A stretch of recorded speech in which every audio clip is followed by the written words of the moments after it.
dab in the middle of this awesome letter that we have been going through. And I think there is one way to kind of summarize most of the discussion here in the middle of James. James's sole focus in James 3 is talking about our tongue, as awkward as that sounds, right? And so I've titled our talk Tongue-Tied. Tongue-Tied. And there's a number of reasons for that. One is that this tongue that we have sometimes tends to get tied up and slip and make mistakes. You know those moments like you know what you want to say, it's in here and it's perfect. But then something happens as it drops down and comes out, right? Where you know what you wanted to say, but it doesn't come out quite right. The tongue gets tied. We all make mistakes. And James is talking about that here in James 3. The second thing is this, though. The second meaning is this. We're tied to this thing. This is the tongue we got. This is our primary method of communicating face-to-face over the phone with people. We've got to use this, even though we make mistakes. So James gives us advice here on how to be very careful with how we talk to people. Now, the last reason I've used this as a title is you guys should know that it's very ironic that I get up here and talk to you about this because I was born tongue-tied. Some of you might know there's actually a condition where I was born without the tip of my tongue. I just don't have one. I didn't get that when I was born. And it's actually a relatively common phenomenon. And what doctors do is they see it, they recognize it, and they say to the parents, he's going to have a speech impediment unless we cut that membrane at the bottom. I'm curious, any of you were you born tongue-tied? Am I the only one? There's 3 of us in the first service. There's 3 of us, that have this. It's actually relatively common, and it's an easy fix. But for me, it's ironic that God uses a kid who was born with a speech impediment to speak for him. And so I'm inspired and encouraged by Moses' response when God came to him and said, hey, I want you to be my messenger and prophet and leader. And he said, hey, God, I'm the one who's a bit slow of tongue. I've got the tongue problems. And of course, what did God do? He used him anyway, right? God can use anybody to do anything if you give him what you've got. So I hope that encourages you guys that regardless of what it is might be holding you back, your impediment, right, that God can fix it and use it to do what he wants us to do. So we're going to spend the morning looking through James 3 and talking about the tongue, and let's get right into it with verse 1. Not many of you should become teachers, my brothers and sisters, for you know that we who teach will be judged with greater strictness. Now, to those of you who just heard me say, I want you to be teachers of the children, ignore this, right? No, that's not what James is getting at. James's point is simply this. We have to be careful teaching. We have to be very careful when we're put in positions where we teach. And when I say teach, I want to be clear. I'm not just talking about formally one person up front talking to a group.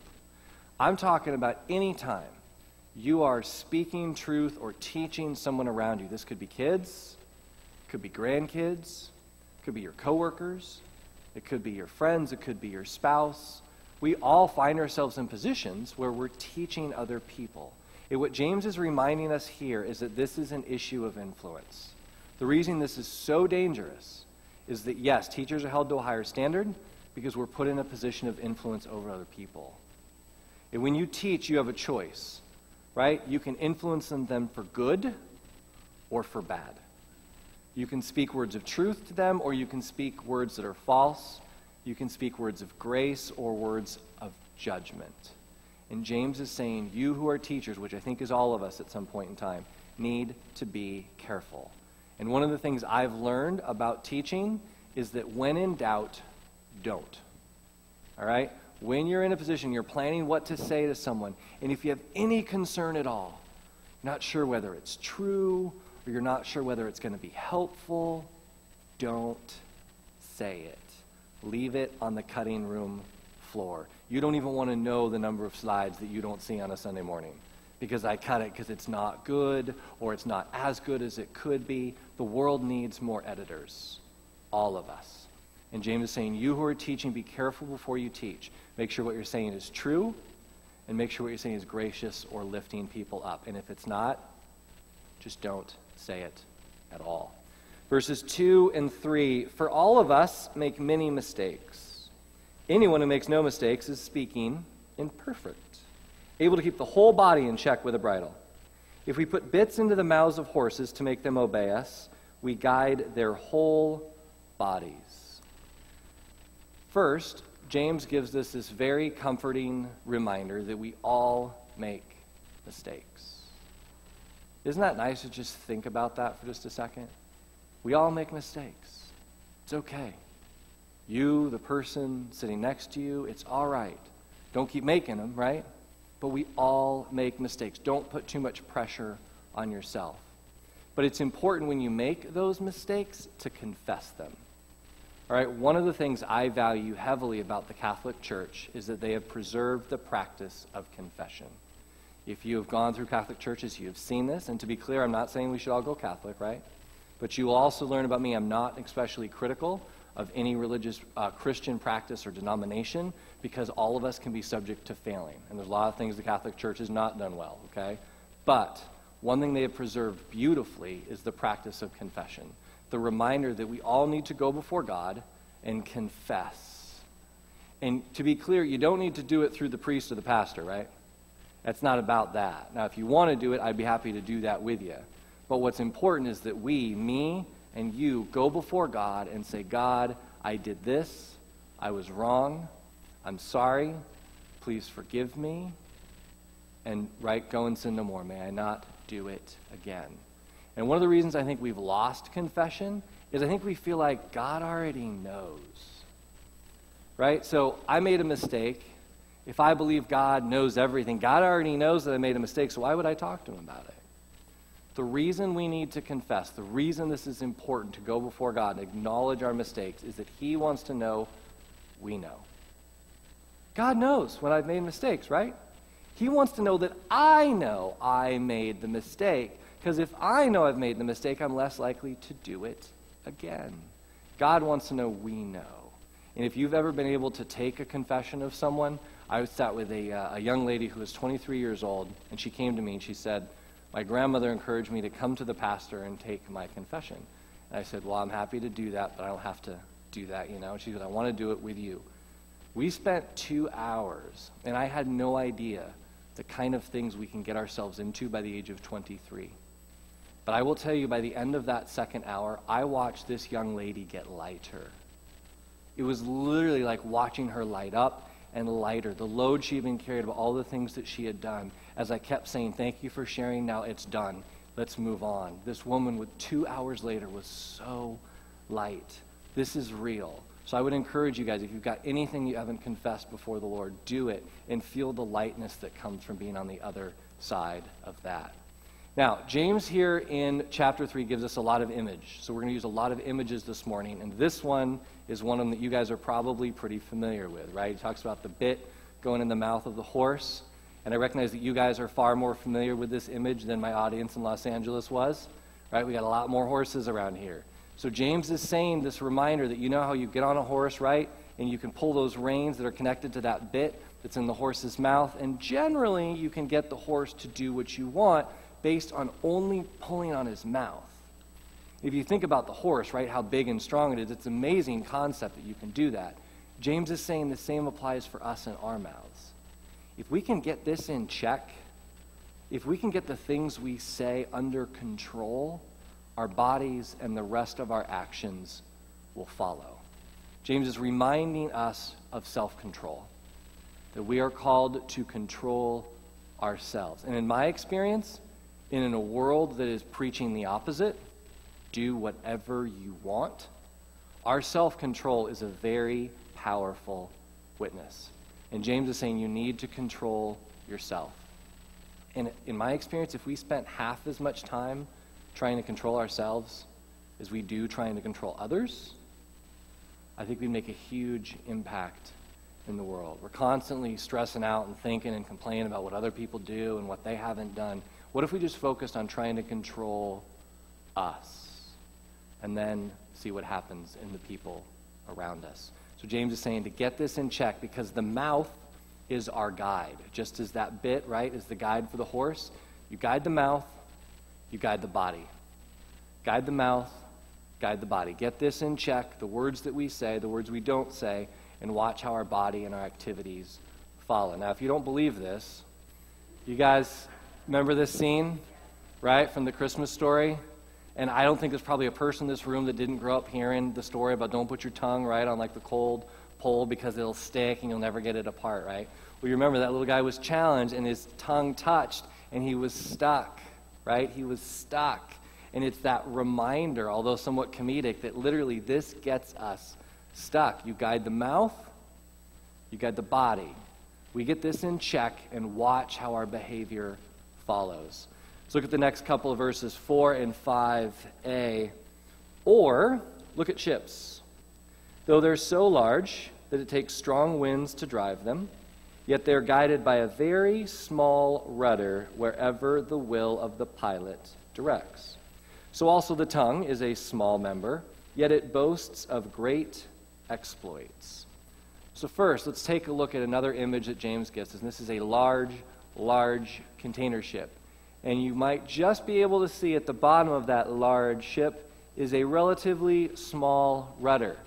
And just reflect for a moment on the size of that ship and how that's directed by that relatively small piece of metal. This image is particularly powerful for me. When I practiced law, one of the main areas I was in was doing maritime law. So I spent a lot of time on and off these ships, and I never ceased to be amazed at how you'd walk on these ships that are millions of dollars, right? And that's without the stuff they're carrying millions and millions of dollars all over the world, and they're solely turned by that small piece of metal. And it works. This actually works. And James is saying this is how we work. Our tongue is that pedal. Our tongue is that rudder, okay? This word here for rudder is pedalion. Pedal, eon. And it's the root of our word pedal.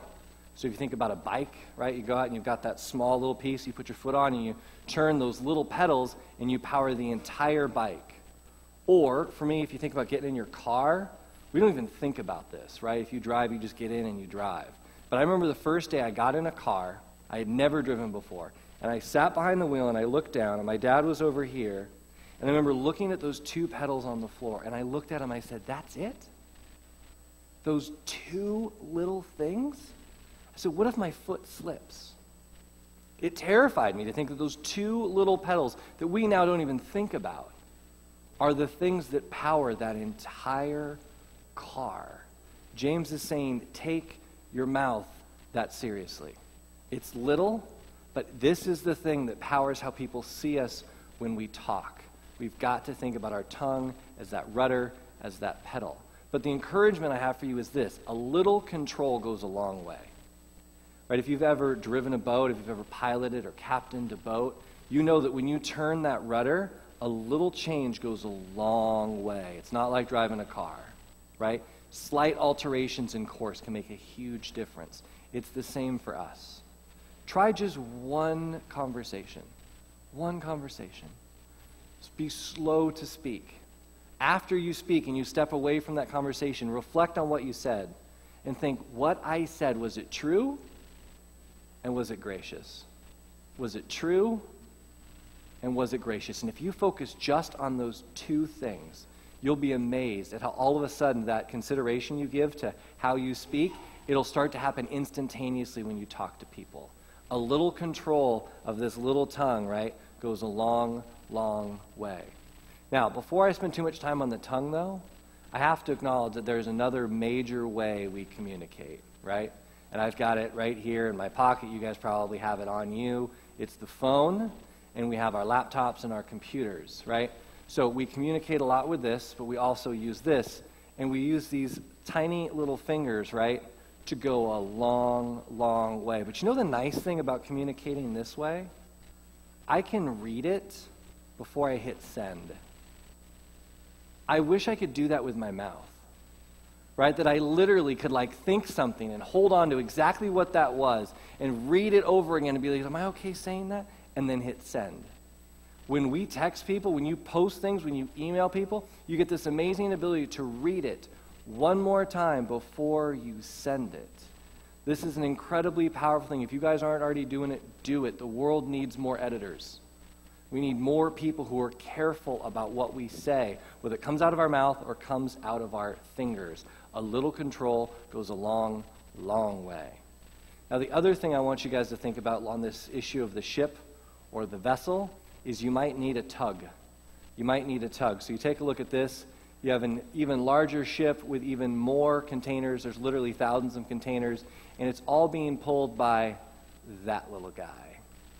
I loved these boats. One of my favorite clients was Harley Marine, and all they did was operate these little tugs. And if you've ever seen these or been on one, you know how strong they are. They can literally pull giant ships. The other thing you might not know is these large ships, it is illegal for them to park themselves, to dock themselves, to berth themselves in ports around the world. They can't do it. Why? Because they need help.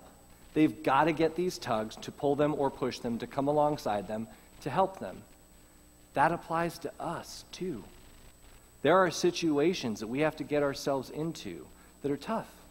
And it is okay to say, I need some help. I need a tug, right? Don't be afraid to ask for help. That's what the people sitting around you are for. That's what I'm here for. Whether it's having a tough conversation, right, with a friend or a spouse or a colleague or your kids, or a tough email or a tough text. My wife and I do this all the time. All the time. If we're not sure if someone's going to receive, I'll just hand her my phone. I'll literally put an email up on my screen and say, read this. I want to make sure this is heard the right way. It's okay to ask for help. Before we leave this section, I want to address this issue of boasting, because you might have noticed James keeps bringing up boasting a lot, and here he's talking, of course, about speaking of ourselves too much, right, because we're talking about the tongue. Here's why boasting is such a big deal. It's an issue of trust. When I talk to you solely about myself and how great I am, who do I show to you that I trust? Me, which is frankly terrifying. If I've put all of my trust and all of my faith here, think of how limiting that is. Whereas if I instead talk to you and I give all credit to God for what He has done through me, I've made it clear to you that I trust Him, not me. This is why boasting is a huge, huge deal. When we speak of ourselves too much, we're saying, I trust me, not God. God, of course, wants the opposite. If we speak of ourselves, speak of what God does through us, rather than that we are doing ourselves. That way we send a message that says, God has done this. I put my trust in Him, and He's the one who does this through me. That will draw people to Him instead of us. Back half of verse 5, and then we're going to go through verse 8. How great a forest is set ablaze by a small fire. And the tongue is a fire. The tongue is placed among our members as a world of iniquity. It stains the whole body, sets on fire the cycle of nature, and is itself set on fire by hell. For every species of beast and bird, of reptile and sea creature can be tamed and has been tamed by the human species, but no one can tame the tongue. A restless evil, full of deadly poison.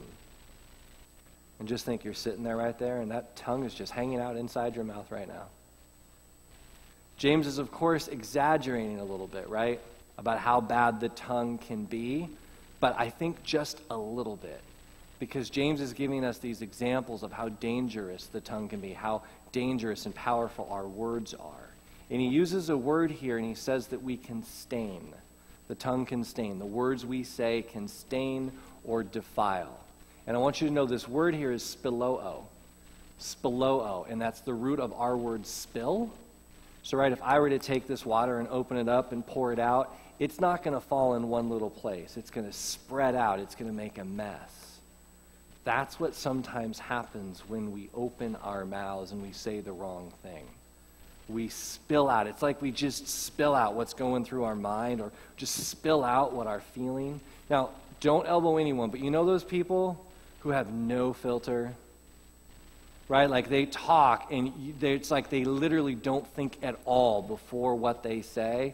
This is the type of thing that James is cautioning us against. He's like, don't do that. Don't just let it spill out, because when I do, I stain me, because you see me as the person who can't control what I say, right? And then worse, I might stain you in causing you to be hurt or to believe something that is wrong. That's why James uses this language. We've got to be very careful before we allow the slip of the tongue, a spill of the tongue, because it has very real consequences for ourselves and for other people as well. And then James goes further, and he says that our tongue is untamable. We've tamed all animals, but we can't tame this. So the solution, if you think about it, isn't super complicated. What do you do with something that's dangerous that you can't tame? You use it less, right? You're just really careful with it. And that's what James is reminding us of. You really don't have to say a lot to witness to who Christ is. It doesn't take a lot of words. It could take a lot of heart and a lot of commitment and a lot of action, but it doesn't take a lot of words. We need to be very careful. And when in doubt, remember I said don't. When in doubt, shh. Right? Use less words. Now, my second favorite president put it this way. You might have heard this quote. It's better to remain silent and be thought a fool than to speak out and remove all doubt. All right, this was Abraham Lincoln, one of the best speakers and orators probably in the history of this country as a president. And if he said this, right, about how dangerous it is to speak, we should probably listen, all right? So you guys know that advice about holding your tongue?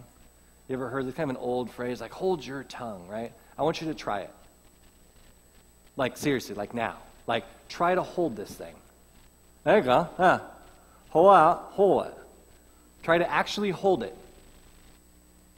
And you notice how hard this is to do? It's really hard to actually hold it and to hold on to this thing. This is a challenging thing, right? You notice it's kind of like slimy, right? So it's like hard to hold on to. And you probably also notice it doesn't stop moving. When you hold it, it like moves around in your mouth. Do you know when you sleep, your tongue doesn't stop moving? This thing keeps moving. It's dangerous. I want you guys to get the picture. This is like a dangerous weapon, right? James isn't done. And so if he's going to keep going, I'm going to keep going with this. We've got to be careful with the power we've been given and the ability to use speech and to speak into each other's lives. And that's why he uses this word like restless evil. Like it will keep going. We've got to get it in check. Remember I said James is going to keep going? He does. He then calls the tongue evil, which I think is a bit of an exaggeration, right? There's good things we can do, right? We can speak truth. We can speak grace. But it reminds me of Psalm 143 says, they make their tongue sharp as a snake's, and under their lips is the venom of vipers. And the picture here, right, is of the forked tongue of a snake, and we see that. It just kind of makes us feel uncomfortable. And I think also he's reminiscing, the psalmist is reminding us of what happened at the beginning of the Bible in Genesis. Because remember what happened with the snake. The snake in Eden tempted Eve with his tongue.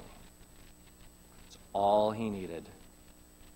He didn't go over to the tree and pick up the fruit and say, hey, you want this? This wasn't this weird Snow White moment.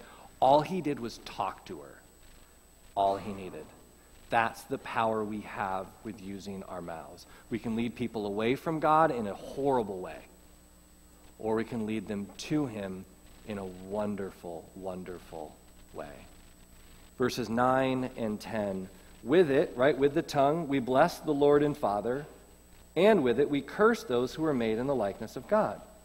From the same mouth come blessing and cursing. My brothers and sisters, this ought not to be so. So, there's an old quote. You guys familiar with this old quote you probably all heard growing up? Sticks and stones may, and words, there you go, will never hurt me. This is such a dirty lie. This is such an awful, awful lie. And I think we all heard it growing up with the idea that, oh, it's going to be okay. Someone made fun of you. You're going to be okay. Let's just move on. In my experience, some of the words I've heard cause far more scarring than the bones that I've broken. Bones heal. The heart, not so much. It's a little tougher, right, with the heart. And we can do it, but it's far harder, I think, than breaking a bone. We have got to be careful because, yes, sticks and stones will break our bones, but words absolutely cause pain, and that's why we need to be so careful. But the good news is this. The reason we sang that song, right, about speaking life is that we do get the opportunity to use this for good. We can speak life into other people's lives. Words of hope, positivity, encouragement, grace, truth, forgiveness. We can choose to speak life, or we can choose to speak death. But we're called here, to be clear, right, by James, to speak life all the time. We can use our words for good or for bad. I love Ephesians 4:29 puts it this way: let no evil talk come out of your mouths, but only what is useful for building up as there is need, so that your words may give grace to those who hear. Imagine the power of your witness if everyone you talked to walked away thinking, I just got grace from that conversation. I feel more gracious because I talked with you. That's what we're being told here. This is the power of our mouths. As dangerous as it is, it's also incredible in how you can encourage and lift up and teach and instruct and guide other people. We get to choose every day whether to speak truth and grace and life, or falsehood and judgment and death. Verses 11 and 12. Does a spring pour forth from the same opening both fresh and brackish water? Can a fig tree, my brothers and sisters, yield olives, or a grapevine figs? No more can salt water yield fresh. So James, who's just loving the imagery at this point, right, gives us more images of how we've got to choose one or the other. You got to speak words of life or death. You can't do both. And he gives us these images, right, that a body of water can't produce both salt water and fresh water. Or the image of a tree, right? You can't have a tree that's both producing figs and olives. Or I think about this area, right? You can't go up to a blackberry bush and expect an apple there, right? It just does blackberries, and that's what it does. James is saying, this is us, and we get to choose. You get to speak language of life or death, not both. And as an additional reminder of that, you remember this image from before? We put this up when James was talking to us about sin. And he said, if you follow all of them, right, but you sin in one area of your life, it's as if you've broken them all. And I put this up and I asked what you're looking at. You guys all fortunately confessed to me that what you're looking at wasn't the white, but that little black dot, right? And if we sin, that's what we're seeing as, that little black dot. And James is saying it's the same with our speech. Doesn't matter how gracious or loving or kind or encouraging we are, if we say one thing that's false or one thing that's hurtful, that's what everyone remembers. The little black dot. James is saying this is what we should be shooting for. All white, all loving, all gracious, all truthful, all the time. Verse 13. Who is wise and understanding among you? No answer. Show by your good life that your works are done with gentleness born of wisdom. You guys answered that perfectly, right? No one should raise their hand and be like, yep, I got it all figured out. I'm all wise and all understanding. That's James' point. His point is don't say it, show it. Show it, don't say it. This is completely consistent, right, with everything James has been saying. This is dangerous. The words that we say, we can get ourselves in trouble. Every single one of us. So don't say it. Show it. Show people by your actions. Show them that you believe in Jesus Christ because you're gracious and forgiving and loving and true, right? Don't let them need to rely on what you say. Let them look at what you do. If this will get us in trouble, show us that we believe in God because of how we live our lives. And then James goes on and he gives us some examples of what this might look like, right? And he talks about wisdom, and he ties wisdom into gentleness, humility, and courtesy. So these are awesome, tangible examples of what wisdom looks like. Because I think when we think about wisdom, we think it's something up here, something we think. And these are examples of wisdom lived out.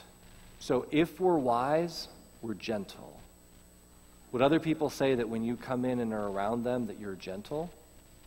Or that you're humble, right? So that you're not taking credit for yourself, you're trying to lift them up or give God the credit? Or are we courteous? Meaning, do we put other people in front of ourselves? That's wisdom. And you'll notice that in all of those examples, you never have to say a word, right? I can be gentle, humble, and courteous by never saying a word. Verses 14 to 16. But if you have bitter envy and selfish ambition in your hearts, do not be boastful and false to the truth. Such wisdom does not come down from above, but is earthly, unspiritual, devilish. For where there is envy and selfish ambition, there will also be disorder and wickedness of every kind. So now James turns to an example of what we should not do. Avoid envy. So, right, envying what other people have, wanting what other people have, because that will only lead to disorder in the world. And 2, avoid selfish ambition, trying to get a hold for just myself, trying to get ahead for just myself. Because when I do that, that will lead to wickedness in the world. Now, I'm not going to spend too much time on this because, frankly, we're going to go there next week in chapter 4. But he's given us these reminders of how we live our lives. We've got to watch these 2 things and make sure we avoid both envy and selfish ambition. Verse 17, but the wisdom from above is first pure, then peaceable, gentle, willing to yield, full of mercy and good fruits, without a trace of partiality or hypocrisy. This verse is an awesome list. I've included this in your outline for a good reason. Put this list, the fruits of godly wisdom, next to your bed. Take out a dry erase marker. Put it on your mirror. Aim for this every single day. Try to shoot for this. Let people see this. A wonderful list of the fruits. If people know that you believe in God, this is the wisdom they should be seeing in your life. Are you pure? Meaning, right now, living your life, now and going forward, if they looked at every area of their life, are they going to see purity? Doing only what God wants us to do all the time? Or are you peaceable? When you go into a situation or a relationship or a room, right? Are you bringing peace in that relationship or disruption? We're called to be people of peace. Are you gentle? We've already talked about the gentleness one, right? Are you willing to yield? That's kind of like courteous. Are you willing to yield to other people? And for me, most convicting, this of course includes when I'm out driving, right? Are we willing to yield? Because that shows God in our lives. Are you merciful? Right? When judgment is fully due, do you show mercy? Are we merciful? Or are we fruitful? So I think you're being productive, right? When we're working, are we hard at work? And when we are working, are we doing the Lord's work or some other type of work? We're called to be fruitful. Or are you unwavering? So I think you're that example of the rudder, right, and the ship. And do you keep that rudder straight ahead, going the straight and narrow all the time, every day, every moment, every action, every word? Are we unwavering? And last but not least, this one isn't least, because this is what kept me out of the church for half my life. Are we not hypocritical? Because if we are truly showing fruits of God's wisdom, we are living it out every single day. And the moment we don't, it's not just the people doubt us, they doubt Him. And this is why this is so important to not be a hypocrite. But here's the good news about this wisdom that we get, right? It doesn't come from us. I don't have to rely on me to be wise. I'm not wise. God gives us the wisdom. Right? We talk about the tongue and how hard it is to tame and how challenging this can be. It's okay. God can tame this. Right? He can take control of this. He can give you the words, but you have to give Him time to do it. You've got to give Him time to do this. I think of this as pausing for the Spirit. Remember we were talking about using your phone, right, and sending texts or the emails, and you can type it out and then sit back and look at it before you hit send? You actually can do this a little bit with how you talk. You just need to pause when people talk to you. Don't jump to answer their questions. Right? Don't rush to say the next thing. You can actually pause and let God give you the words to share. I remember this very vividly because I had a somewhat embarrassing moment years ago. When I was back in law school, we used to do something called moot court. And moot court was where you practice appellate level argument with real judges, but you're not real attorneys. And it's not like trial stuff like you see mostly on TV, right, where there's witnesses and jury and stuff. It's just the attorneys and the judges. So you've lost at trial, and you now are arguing the issues before judges. And so we were in this moot court competition. You've got real deal judges, and then us not real attorneys, right, are in the courtroom. And the wonderful thing about judges is that they get the ability to interrupt you while you're talking, which is one of the reasons that interrupting drives me bonkers. But that's what judges do. They just interrupt at any point in time, and they ask you questions, and you have to know the answer to it. So I'm mid-argument, judge asked me a question, and I had no clue what the answer was. And so I did something that I learned I do from time to time, and I looked up. And I don't think I looked up for more than like 3 or 4 seconds. But the judge looked at me and said, "Counselor, do you think he has the answer?" And I remember looking at him, and I had nothing else to say other than, "I sure hope so." Because I had no idea what the answer was. But I'll never forget that moment, because now I will never be ashamed to do that. I'll never be ashamed to look at you and say, I don't know. I'll try to look into it for you. Let's try to explore that together. Have we talked to God about it? I'm never ashamed to look up and say, "God, give me the words because I don't know how to respond to this person. I haven't dealt with this one, right? But you have. So God, please tell me how you want me to respond to this person, how you don't want me to respond to this person." Because I would far rather be thought dumb, right? Remember Abraham Lincoln, just be thought a fool? I'd rather you think I'm dumb and slow to respond than false or hateful or mean. So it's far better to pause and to wait. Allow the Spirit to speak through you. God does this all the time. He does this really well. But you've got to give him the time to do it. Verse 18, "And a harvest of righteousness is sown in peace for those who make peace." So James ends here with this encouragement that with our words, we can actually bring peace. We can facilitate peace. Not only that, if you make peace for other people, you actually make peace for yourself. It's an awesome thing about being a peacemaker. You don't just make peace for the people around you, it actually brings you inner peace. And I'm not going to spend too much time on this morning because this is actually where we're going once we finish James. All right, we got a few more weeks in James, and then we're going to have a whole series on forgiveness and reconciliation. So forgiveness of ourselves, forgiveness of other people, and then, if possible, reconciling with them and the incredible peace we get from bringing peace in the lives of others. But as we close here today, we are going to take communion. And as you guys prepare to do that, I want you to think about it through the lens of what we've talked about for the last half hour. We're about to honor Christ's actions, not his words. You ever notice how hard it is to remember what Jesus Christ said on the cross? He said some pretty awesome things, right? Like, "Father, forgive them. They know not what they do." Right? Or then you think there's a couple of criminals, right, hung up there too, and he forgives one and not the other. And it's hard, though. You got to really focus in on what did Jesus Christ say on that cross. But you know the one we don't forget is he was on the cross in the first place. We remember his actions. That's what we're going to honor when we take communion. And the same applies to us. People are going to remember us for our actions, not what we say. Let's pray. Father God, we thank you so much for your wisdom. We thank you for the reminder today that we can get ourselves into all kinds of trouble with our tongues, with the words that we use. God, I pray that we will be people that speak life, that speak grace,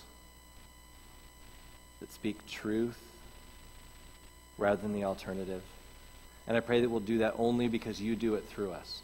You give us the words. I pray that we will listen to you. But God, I thank you also for the reminder that the loudest thing about us is what we do, our actions, our behavior. And the loudest and most wonderful example we have is what your Son did on that cross. And so, God, as we take communion this morning in a minute, once they start to play, and we take time to meditate on who you are and what you've done, I pray that we will be so grateful that you proved who you are by your sacrifice. I pray that we will take this bread, the body of Christ broken for us, and take this cup of juice, the blood of Christ poured out for us, and be grateful for your actions, and then live you out in this world. We love you, and it's in your Son's name and through your Spirit we pray. Amen.